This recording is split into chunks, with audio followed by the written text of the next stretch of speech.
What? Right, because I have to like leaving here at quarter till, make sure I can get over there. Did you tell Sophia? I was gonna say, if you do, please tell them. Be like, listen, don't assume I can just stay out. It's really just one person. I don't know, but do you want, I know I have this kid number. Let me call the office. It's okay, I'll do it. Okay. Because I don't know if it's supposed to be one. That's what they to me, but I don't know if it's just for a different committee underneath it. We don't find out our income. All right. That's probably good. Okay. Regular because how time is gonna be.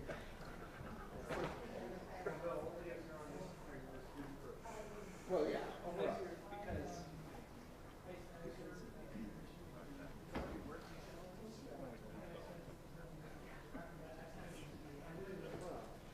and it's like, I know. It can't be done. Right. Right. But 10 for us, like 12? That's easy, right? Hey, we'll see you at 5 a.m. tomorrow. Yeah, exactly. Sure.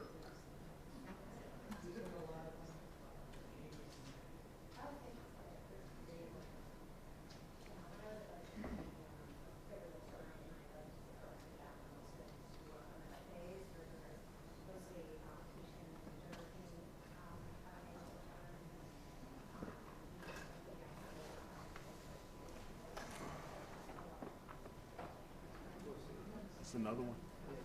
Maybe shoot.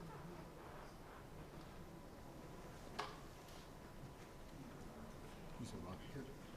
Could be shoot. Oh, okay.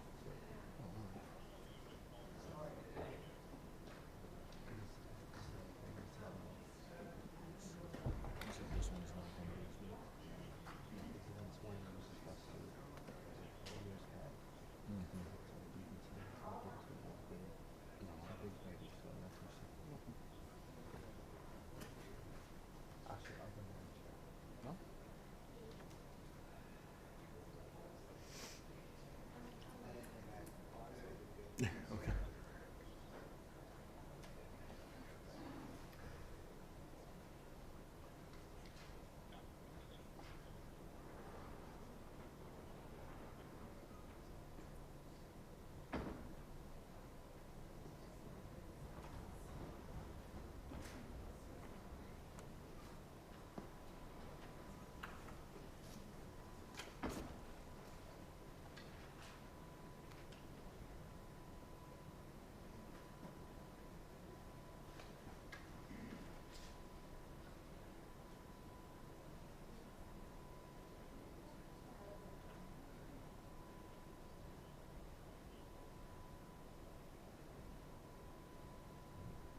Thank you very much.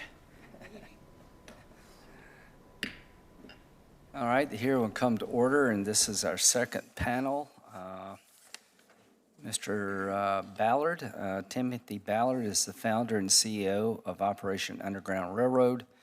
Mr. Ballard spent over a decade working as special agent for the Department of Homeland Security, where he was assigned to the Internet Crimes Against Children Task Force and deployed as an undercover operative for the U.S. Child Sex Tourism Jump Team. Dr. Julie Linton is a physician with the American Academy of Pediatrics. At the AAP, she serves on the Council on Community Pediatrics Executive Committee and co-chairs the AAP Immigration Health Special Interest Group. She is a current fellow in the Robert Wood Johnson Foundation's Culture of Health Leaders program, co-led by the National Collaborative for Health Equity and Common Health Action. She lives in Greenville, South Carolina. Welcome. And Mr. Fisher served as Chief of the United States Border Patrol from 2010 to 2015. He retired in October 2015 after serving 28 years with the Border Patrol. As Chief Fisher was responsible for planning, organizing, coordinating, and directing enforcement efforts to secure the United States borders. Could you all please rise?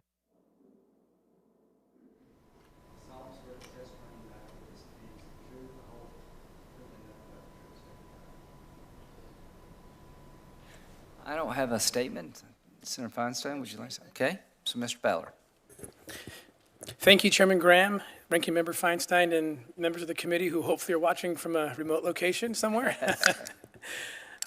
My intention today is to focus on the millions of children who are caught in the horrific web of child trafficking, of human trafficking. Many of these children are sexually exploited as subjects of child pornography and as victims of rape for money here in the United States. My desire is that their plight is heard and understood better today. Any conclusions I offer are based on real child trafficking cases that I worked on directly over the past 17 years. I started my career in the CIA. Then for 12 years, I worked as a special agent and undercover operator for Homeland Security investigations. 10 of those years, I worked combating sex trafficking along the southern border. For the last 5 years, as Chairman Graham mentioned, I served as the founder and CEO of the anti-trafficking organization Operation Underground Railroad, working hand in hand with law enforcement in 20 countries, including 22 states in this country. Operation Underground Railroad has rescued over 2,000 victims and assisted in the arrest of over 1,000 traffickers and pedophiles. Much of my work has been based on simple economics. The United States is one of the highest, if not the highest, consumers of child pornography in the world. We are the demand for child sex. As such, traffickers around the world seek to bring children to the United States where they can sell them for sex and make a lot of money. My number one personal and professional goal has been to keep these children out of the hands of these sick American pedophiles. I want to share one case in which we failed to do this.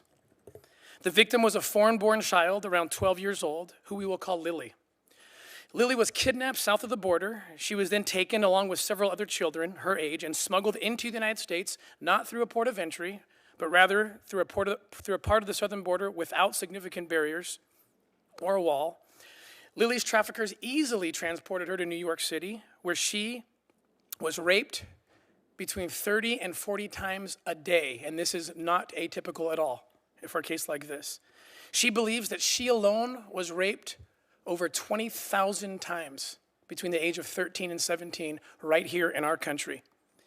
She eventually escaped, and my foundation is now caring for her as she prepares to testify in federal court against her captors. In accordance with U.S. laws, Lily, as a survivor of sex trafficking, she has been granted legal status, and we're helping her to complete the process of becoming a U.S. citizen. The U.S. Attorney's Office has requested that we not publicly share any more details about this case, as it's going to trial later this year. Recounting her experience, and this is key, Lily has often asked me a simple yet powerful question. Why was there no wall or barrier on the southern border for me? A barrier would have saved me. What is she talking about? It's pretty simple what she's talking about.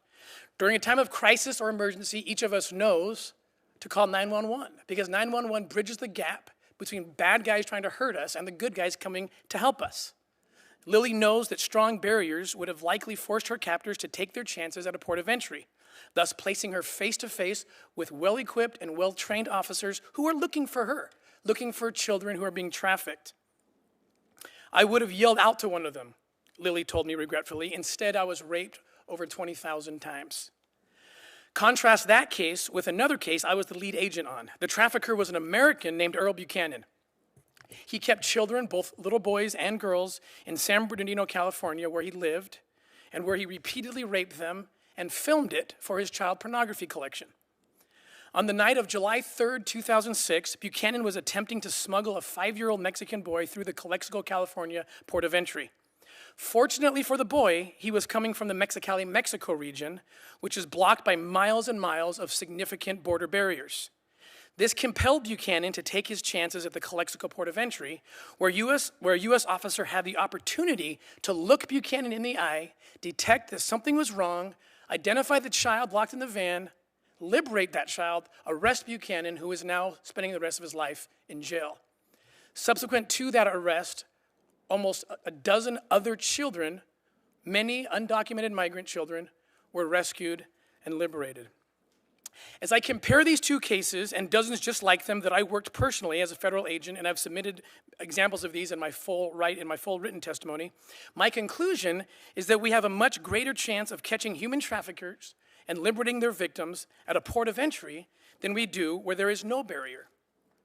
I've been quite surprised of late to see politicians and others who are opposed to building barriers and walls hail the successes of drug seizures and rescues at ports of entry and using those successes to say, see, we don't need walls or barriers, we have ports of entry. The bad guys come through ports of entry. In fact, we don't have ports of entry without walls. The walls are the thing that compelled Buchanan to take that child into the port of entry in the first place. From his vantage point on the night of July 3rd, 2006, with this poor slave child captive in his van, he only had one choice, the port of entry. And that was thanks to the border wall that existed where he happened to be working his evil works. Currently, with hundreds of miles of border, too many traffickers have a choice. Sadly, we as a nation are providing them that choice.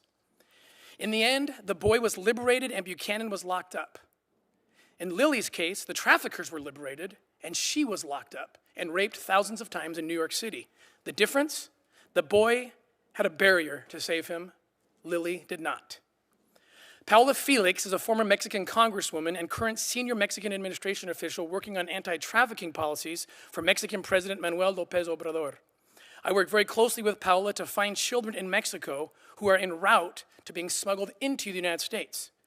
Responding to the debate over border barriers, Felix declared, quote, "It is very disappointing to me that people in the United States would ignore or downplay the many Hispanic children being smuggled into the United States outside of legal ports of entry and forced into the hell of sex slavery. Mexican authorities have uncovered at least 19 different land-based smuggling routes where victims are taken and trafficked for sex in the United States. Downplaying the crisis discourages U.S. officials from employing every tactic available to rescue them during the small window of time that they can. That is, while they are being crossed into the United States. After that, they are gone, maybe forever," end quote. As I conclude my remarks, please join me in a mental exercise that I employ often to ground me and focus me. I imagine that one of my own children is in the place of one of these child victims. I have 9 children, including 2 that my wife and I recently adopted from Haiti after having liberated them from traffickers, so it's something easier for me to do, and I know it's a difficult thing to do, but please, just for a moment, please imagine that one of your children, your grandchildren, nieces, nephews, dear friends has been kidnapped and is currently in Mexico being transported north with an evil scheme to smuggle them into the United States and force them into these black markets that we are discussing. We don't know exactly how the traffickers plan to get your child in this hypothetical. That's up to them and only known by them, but I think it's important to remember the stats that we heard earlier today that upwards of 90% of the children, including the unaccompanied minors, are coming around the ports of entry in barrier-less parts of the border. But in this hypothetical, they're coming in, we don't know where, but they are coming. And in this hypothetical, before you sits a button that if pushed, instantly creates a large and powerful barrier along the entire southern border. Now picture the hundreds of miles of border that exist, and picture those ports of entry with hundreds of agents, trained, equipped, looking for your child, trained to look for your child, who hopefully is coming through. And so now the question, do you push the button? If the answer is yes to that, then it's very clear what needs to be done next in our country. These children, the real children, have nobody. I know, I've seen them. I've seen dozens of them. They have nobody. The only adults in their lives want to sell them, traffic them, and rape them. And so we must run to them. We must be their parents. If not us, who? If not this esteemed committee with the power and authority to rescue lives, if not you, then I ask, who? Thank you, Mr. Chairman, for this opportunity. I'm happy to answer any questions. Dr. Linton. Chairman Graham, Ranking Member Feinstein, and members of the Judiciary Committee, thank you for the opportunity to testify here today. I'm Dr. Julie Linton, a practicing pediatrician in Greenville, South Carolina, where my work is focused on the care of children in immigrant families. I am the co-chair of the American Academy of Pediatrics Immigrant Health Special Interest Group and co-author of the 2017 AAP Policy Statement, Detention of Immigrant Children. On behalf of the American Academy of Pediatrics and our 67,000 members, thank you for holding today's hearing. The AAP, or the American Academy of Pediatrics, is nonpartisan and pro-children. Pediatricians care about the health and well-being of all children, no matter where they or their parents were born. As pediatricians, we were deeply troubled to hear about the deaths of Jacqueline Cole Maquin and Felipe Gomez Alonso in December 2018 while in custody of Customs and Border Protection, or CBP. Shortly after Jacqueline's death, the AAP, joined by 13 national medical and mental health provider organizations, wrote to Secretary Nielsen and Commissioner McAleenan urging that they take specific, meaningful steps to ensure all children and pregnant women in CBP custody receive appropriate medical and mental health screening and necessary follow-up care by trained providers. This letter was not the first time the AAP spoke out about the conditions of CBP custody and their inappropriateness for children. The AAP policy statement, Detention of Immigrant Children, careful review of research and firsthand experience led us to conclude that because conditions in CBP processing centers are inconsistent with evidence-based recommendations for appropriate care and treatment of children, children should not be subjected to these facilities. Instead, processing of children and family units should occur in a child-friendly manner, taking place outside of current CBP processing centers and conducted by child welfare professionals. I witnessed these harmful conditions when I toured the Ursula Central Processing Center in McAllen, Texas, and I can speak to the experiences of children processed in these facilities through the details my patients share with me.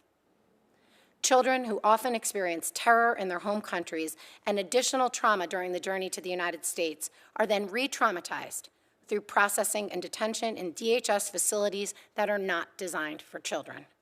This can have harmful short and long-term health effects. Our policy statement details conditions in many CBP processing centers, including metal cage-like structures where children sleep on cement floors, open toilets, constant light exposure, insufficient food and water, inadequate or non-existent medical care, uncomfortably cold temperatures, and most egregiously, separation of children from their parents. My patients in both North and South Carolina have shared that their belongings like vaccine records and medical documents were lost, and they frequently describe distressing separations from siblings, parents, and caregivers during processing. Children are not little adults. They have several important physiologic differences. When children begin to get sick, they present with subtle signs and tend to get sick more quickly. In particular, flu, dehydration, and sepsis must be treated early and with greater care. The AAP urges our federal agencies to apply a child-focused lens when considering any and all policies that could impact child health. AAP remains committed to working with our federal agencies to offer medical expertise that promotes child well-being. My written testimony details a number of recommendations of no CBP agents should be trained to recognize the signs that children need immediate medical attention, and agents must be adequately resourced with basic, potentially life-saving supplies, such as oral rehydration. The AAP urges CBP to ensure that children under 18 years of age receive evidence-based medical screening and care from pediatric-trained providers and in the child or patient's preferred language. Sick children, children who have been hospitalized, or children with special health care needs should not be returned to a CBP processing facility. A child should never be separated from his or her parents unless there are concerns for the safety of the child at the hand of the parent, and a competent family court makes that determination. This is particularly critical when a child is receiving medical care, as parents know their child's medical history. Immigrant children are first and foremost children. Protections for children by law or by the courts exist because children are uniquely vulnerable and at high risk for trauma, trafficking, and violence. We must treat all immigrant children and families seeking safe haven in the U.S. with dignity, compassion, and respect. Thank you for the opportunity to testify here today. Mr. Fisher. Chairman Graham, Ranking Member Feinstein, distinguished members of the committee, I am honored to appear before you today to discuss U.S. Customs and Border Protection's response to the smuggling of persons at the southern border. Although it has been 3 years since I retired from the Border Patrol, I clearly remember appearing before this committee and briefing your staffs throughout my 6 years as the chief. I want to thank you for your continued leadership on border security issues and for supporting the men and women of CBP who each day provide a blanket of safety and security for our citizens who deserve no less. Transnational criminal organizations have profited for decades smuggling people and contraband into the United States along our southern border. In response, our country has taken deliberate and incremental steps to achieving what the President describes as complete operational control of the border. Throughout my tenure as the chief, I have been asked what our country can do to stop the flow of illegal immigration. I believe the answer involves two equally important and fundamental considerations. Number one, effective enforcement. And number two, strong U.S. policies and federal laws to discourage illegal entry. From an enforcement standpoint, a comprehensive and blended enforcement approach is required to stem the tide of illegal entry. This includes physical barriers when appropriate, technology to increase situational awareness, and a workforce of brave and dedicated agents and support personnel.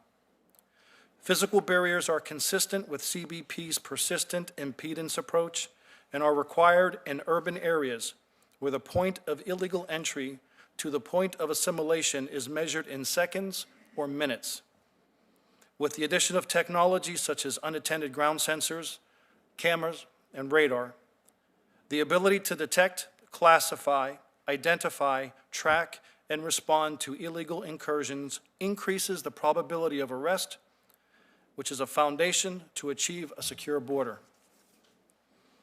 In remote areas of the border, where the point of illegal entry to the point of assimilation is measured in hours or days, physical barriers play a lesser role and in most cases are not required.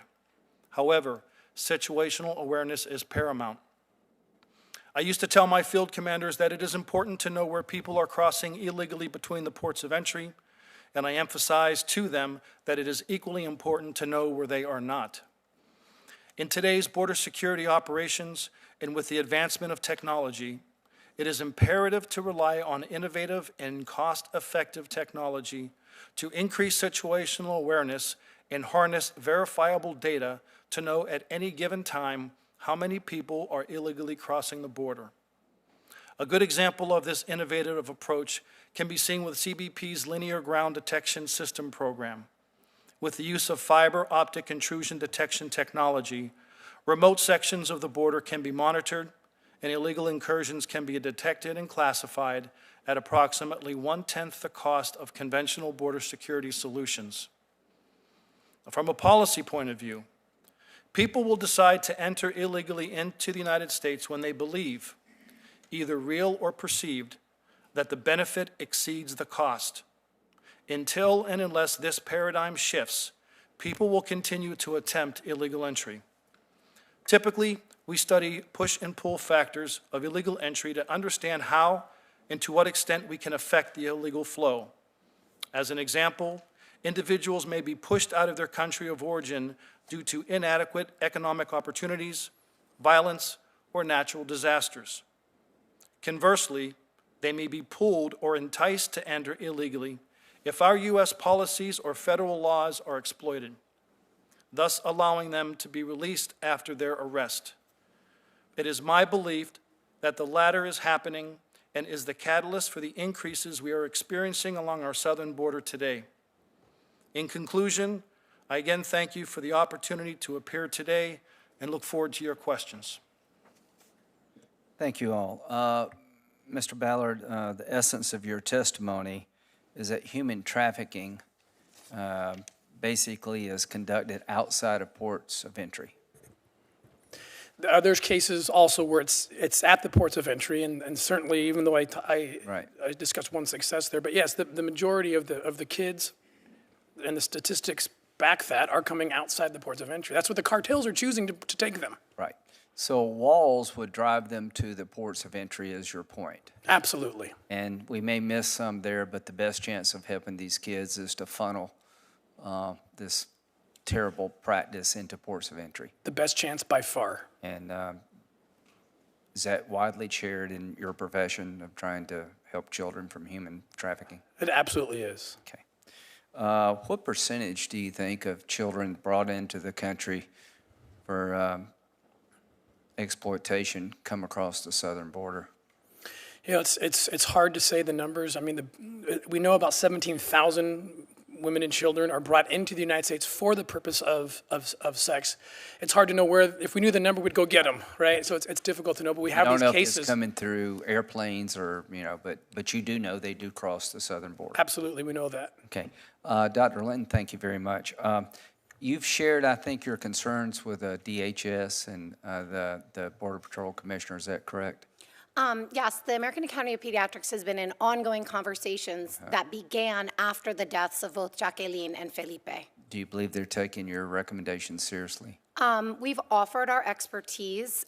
We haven't yet seen any of the protocols or procedures that were described earlier today, and we'd be happy to offer our recommendations for the appropriate care and ongoing urgent evaluation of children who are in need of medical assistance, as well as training for CBP agents to recognize the signs and symptoms of sickness. It seems like they were receptive to it. If they're not, let me know. Thank you. I appreciate that. We absolutely will. Okay. Mr. Fisher, it seems to be that we're going in the wrong direction. Is that a fair statement in terms of deterring illegal immigration? Mr. Chairman, I'm not really sure I understand your question. Well, we're you know, we got down to 300,000, now we're pushing 700,000. Oh, I understand your question, sir. Yes, we are trending in the opposite direction than historically we have been, yes. Do you agree with the commissioner's statement today, the current commissioner, that the attraction of loopholes in our law are one of the main attractions? I absolutely agree with that, yes. Yeah, the Zavadas decision in terms of release makes it very hard to keep people in custody. Yes, Mr. Chairman, it does. And the number of families being apprehended, you think, is directly due to the idea that they're being told if they can get here, they're going to be released into the population? Yes, Mr. Chairman, that's correct. Okay. And if we close those loopholes and built barriers where it made sense, do you think that's our best effort to slow this down? Yes, I do. Okay. Thank you all very much. Thank you very much. Senator Feinstein. It's hard to know where to start on this. Let me begin with Mr. Fisher, if I might. The Trump administration separated thousands of children from their parents under the zero-tolerance policy in the spring of 2018.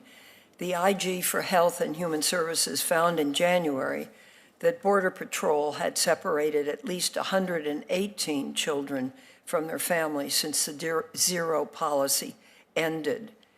Do you believe that, from your position, do you believe the Trump administration was right to institute a zero-tolerance policy of separating families at the border?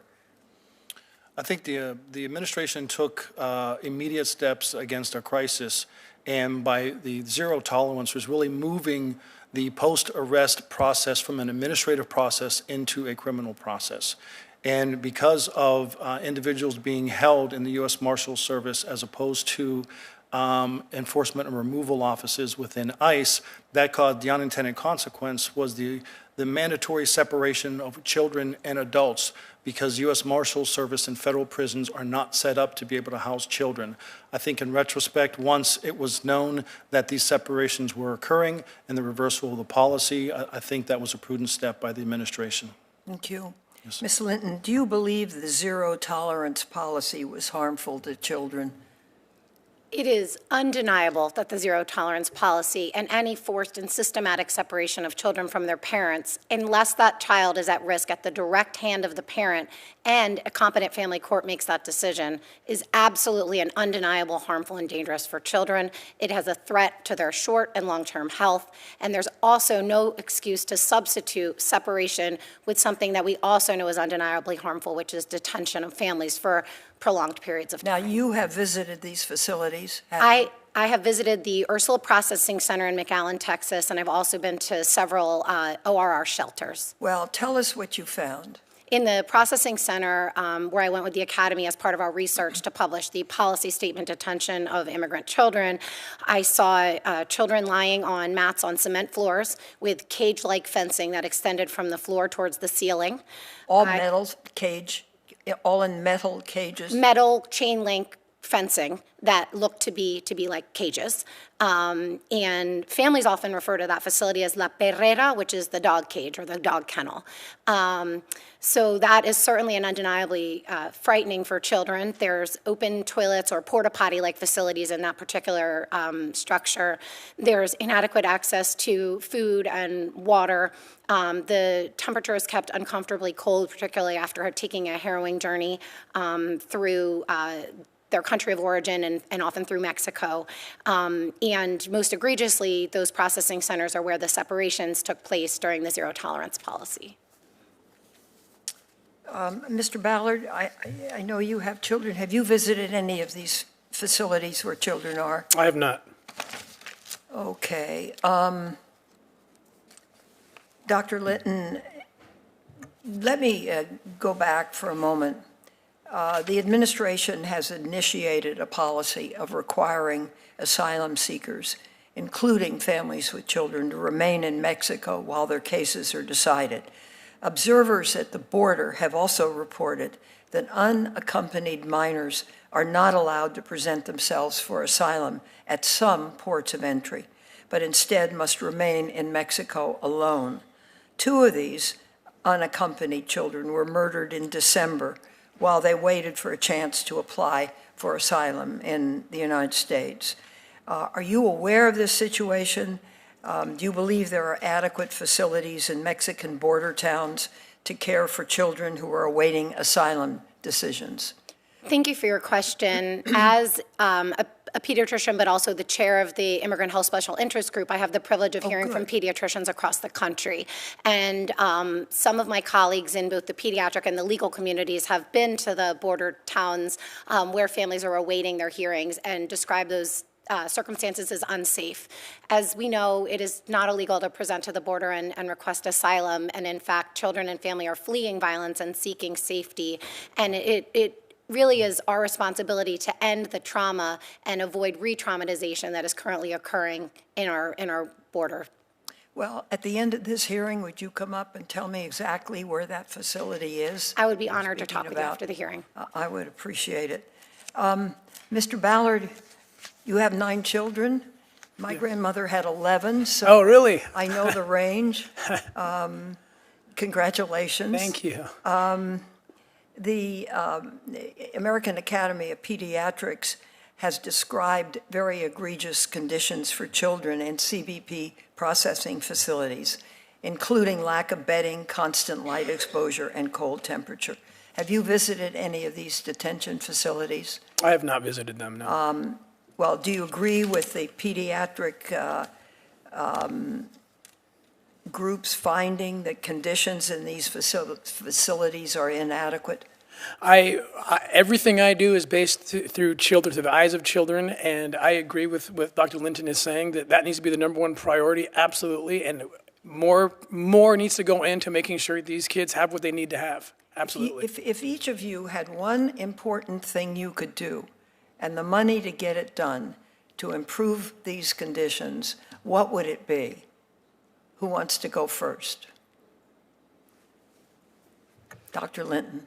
I would ensure that separation and detention ended unless there was risk to the child, and that every child and family had the opportunity to have community-based case management as their legal proceedings move forward in the community. Well, you know, under the court decision, a child is not supposed to be kept in these conditions for more than 20 days. Have you examined that and looked at it to see what the impact is? I'm very familiar with the Flores settlement, which is what you're describing, and I support the current protections as opposed to the efforts to rewrite those regulations. And why do you do that?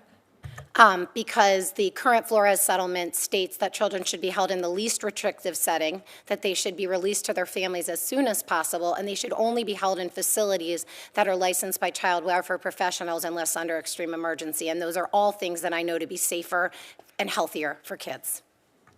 Mr. Fisher, do you have comment on this? Yes, Senator, thank you for the question. I would build a facility that would be able to house family units and take into consideration all the requirements that the doctor has outlined, and I would have the funding available to hold and house them to their comfort, a minimum of 8 weeks, to allow the immigration court to be able to have a hearing and make a final adjudication. In the event that they are found not to be able to stay in the United States, I would immediately have the funding to be able to repatriate them back to their country of origin. When that happens, after that first plane lands within 45 days, that then shifts the paradigm. The benefit no longer exceeds the cost, and within 45 days, that flow will start showing to be diminished considerably. Thank you. Would you, I was looking for the part that had your background in the Border Patrol. Would you give us what your background is? And I can't find it in my binder. Yes, Senator. I retired as the Chief of the United States Border Patrol in November of 2015. And you go to that year and the observations you left with, and tell us a little bit. And did you come up through the service? I did. I entered on duty in the United States Border Patrol on 7 June of 1987. I retired with just short of 30 years service.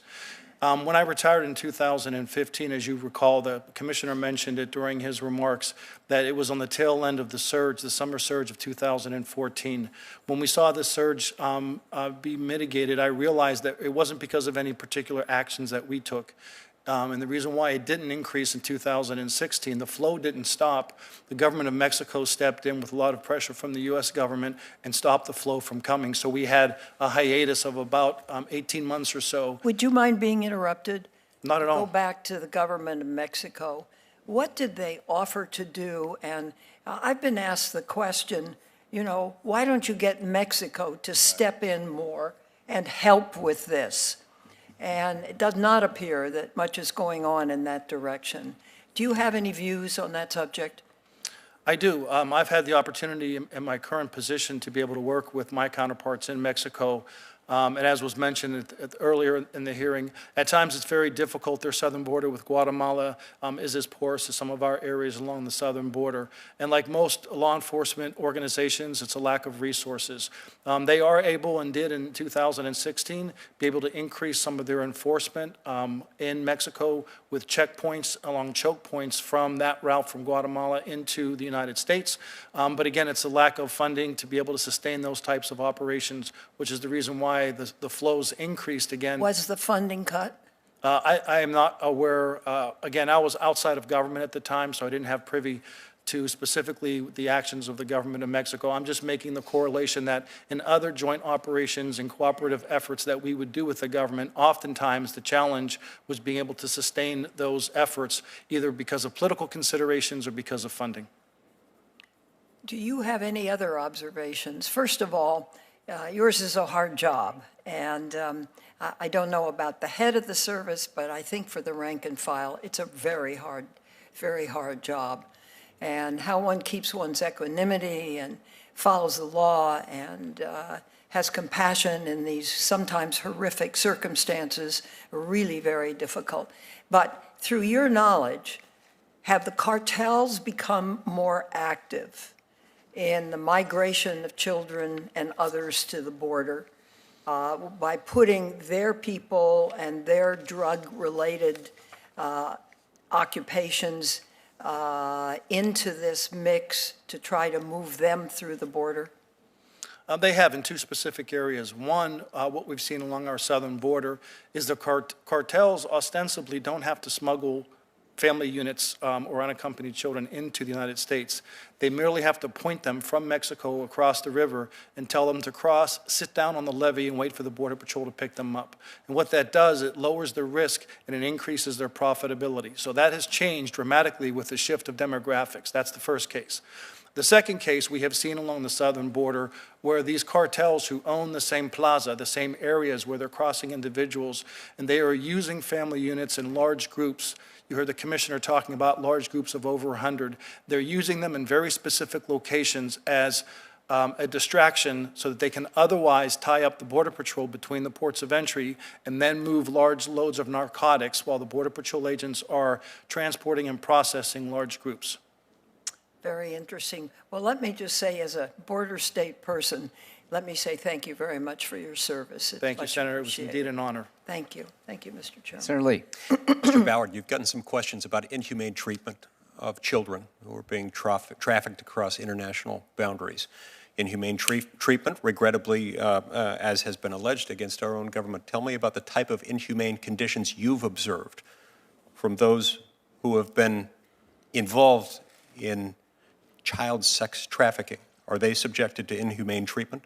Absolutely. The worst scenarios you could dream up. That's what they've been involved in. Not only during the New York Times, in fact, Senator Harris pointed out, the New York Times just this week talked about 100 different cases of women, children who were being brought in by the cartels at first to smuggle them.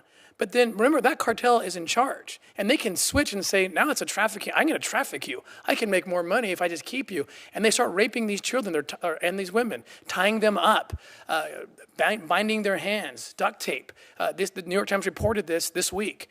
They're paying with their bodies. They're paying with their bodies, and exactly. And then, beyond that, they end up in our big cities. There's been very successful prosecutions just this year in sentencing in Atlanta and New York. These Mexican human trafficking cartels who are taking children like Liliana and selling them in Atlanta, New York City, Phoenix, Los Angeles, selling them where they're being raped 20, 30,000 times, over a 5-year, 6-year span. So these children are separated from their parents? Yes, they are. These children are subjected to confined, uncomfortable, and horrific living conditions. Absolutely. These children are subjected to cold temperatures. Yes. These children are subjected to every conceivable horror known to humankind. Absolutely, they are. And U.S. policy is facilitating and even encouraging it, is it not? Unfortunately, I think it is. We heard from Mr. McAleenan earlier today that in the last 10 months alone, there have been 1,700 known instances of an adult traveling north from our southern border into the United States, claiming falsely to be a parent or family member of the child. Yes. Would you estimate that to be on the low end of the actual numbers that are occurring? Oh, no, I think that's the low end for sure. In the last 2 years, it's increased 360%, the adults who come in with kids who aren't their kids. And there's been some assumptions, I think, that need to be dispelled. I've heard today about that parents are sending their kids. That's not necessarily the case. I have information about kids being kidnapped and used as pawns to be their get-out-of-jail-free card, as Senator Cruz pointed out, to get in and say, look, I can claim asylum now. So these kids are being utilized. Frankly, and this is sad, the best case is that they're just being utilized so someone can get in and stay in. But I fear that once they're there, once they're already vulnerable, now there's a very profitable market in child sex in this country. Now where else are they going to be taken? So I'm very concerned about. There's more than 10,000 unaccompanied minors currently in custody. Currently in the care or custody of the United States government. I'm very worried about those. I'm worried also, Senator, about certain protections in an effort to give protections to those who would claim, I'm a sponsor of this kid, I'm the kid's parent. And we want to protect those to facilitate the process of reuniting families. But please, let's put measures in place to have identity hearings or whatever is required to make sure that those kids are going back to parents and not back to their traffickers. I work operations in 20 countries, and I can tell you that when we save these kids and we take them to rehabilitation centers, we have them under lock and key. We have guards, armed guards to protect them because their traffickers come looking for their property. Oh, I can give you countless cases of this. So let's not let that happen in this country. Slavery exists today, according to what you're saying. Yes, sir. Does it exist to the same degree as it existed in prior centuries? Actually, the numbers, and again, not to downplay at all that horrible blight, the transatlantic slave trade at all, there's nothing worse than that. But in terms of numbers, there are more people in slavery today than ever before in the history of the world. In fact, you could add up all the people that were enslaved during the transatlantic slave period, the 300, 400-year period of the transatlantic slave trade, and there's more people alive in slavery today than all of those combined. And these are people who don't control their body, whether it's sex, labor, or organ harvesting, which we work all of those cases. You've been involved in liberating those who are held captive as sex slaves. Yes. Have you worked with the Mexican government in doing this? I have, very What closely. can you tell us about your efforts with the Mexican government? I work very closely with the Mexican government. We've done several operations. We're currently running operations, and our goal is to find these kids en route to the United States, to be there to kind of cut it off, a preventative strike, if you will. We've rescued over 50 children so far. But the problem, as I'm doing these operations, and I've served as the undercover operator in many of them, as we're doing these deals, it's like playing defense 3 on 1,000. You see this coming. It's like catching flies with chopsticks. You get some of them, but I'm in my mind, just so you know what I'm thinking as I'm doing these operations, forward deployed south of the border. I'm thinking, I wish to God I knew that there was, smart barriers, a full protective, game along the southern border, so that when I miss them, and we will miss them, they have one more chance. One more chance, one more window of opportunity that we might rescue them through that port of entry. And right now, that one more chance is not viable. Would a border barrier help us save some children from the unmistakable, unspeakable horrors? Absolutely it would, because it drives the traffic to the law enforcement officers, the brave men and women who are looking for those children. Describe how that works. How does it drive them toward the law enforcement officers? Because we've limited their options. Right now, the cartels are clearly choosing to take children around the ports of entry. We just heard the stats. Over 90% of the children are coming around. The cartels are choosing that route because it's better for them.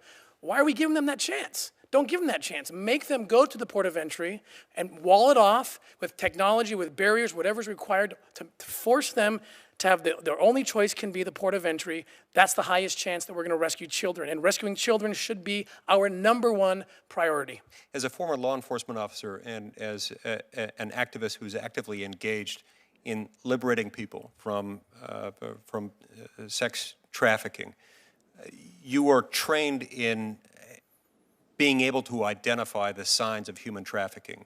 Is that right? Yes, that's right. And others, including people who protect our southern border, are trained in that as well. That's correct. So when they're at ports of entry, they can see when somebody exhibits the signs of either being trafficked or engaging in human trafficking. Absolutely. I can give you a specific example of a CBP officer who saw the carotid artery popping on this guy and said, something's up with you. Boom, looks behind the van, there's a child back there. He opens up the van, takes out the child, and there's videos of child pornography of that little boy and that man abusing him. They got him. These are our trained CBP officers. They're brave men and women, and they're looking for those signs. So if that individual who was trafficking that little boy had an easier chance to go through someplace else, someplace where there was no barrier, would they have found him? Very difficult. Possible, very, very difficult. Much harder to save that little boy. That's correct. Many of my colleagues have commented on the fact that barriers can sometimes be circumvented. People can sometimes go above it or below the barrier. What's your reaction to this? That's correct. I've crawled through tunnels, multiple tunnels between Mexico and the United States. That's why these barriers need to be smart barriers. They need to include technology. There's ways to detect if there's tunnels below you using technology. There needs to be sensors, drones. It needs to be a full court press. If we can save just one kid from being raped 20,000 times, it's worth the full court press in my mind. Particularly in certain areas. Some areas, there's a lot of traffic, but still no barrier. I'm thinking of parts of the lower Rio Grande Valley where there are a lot of miles of border with no barrier at all, where there's a lot of human trafficking going on. That's correct. Thank you, Mr. Bauer. Thank you. Well, thank you all. This has been very impressive presentations, and you made the committee much more enlightened about the nature of the problem. Any other questions? If not, thank you very much. Sorry about delaying you this afternoon. Hearing's adjourned, and we'll submit any questions or follow-on to the record. Thank you.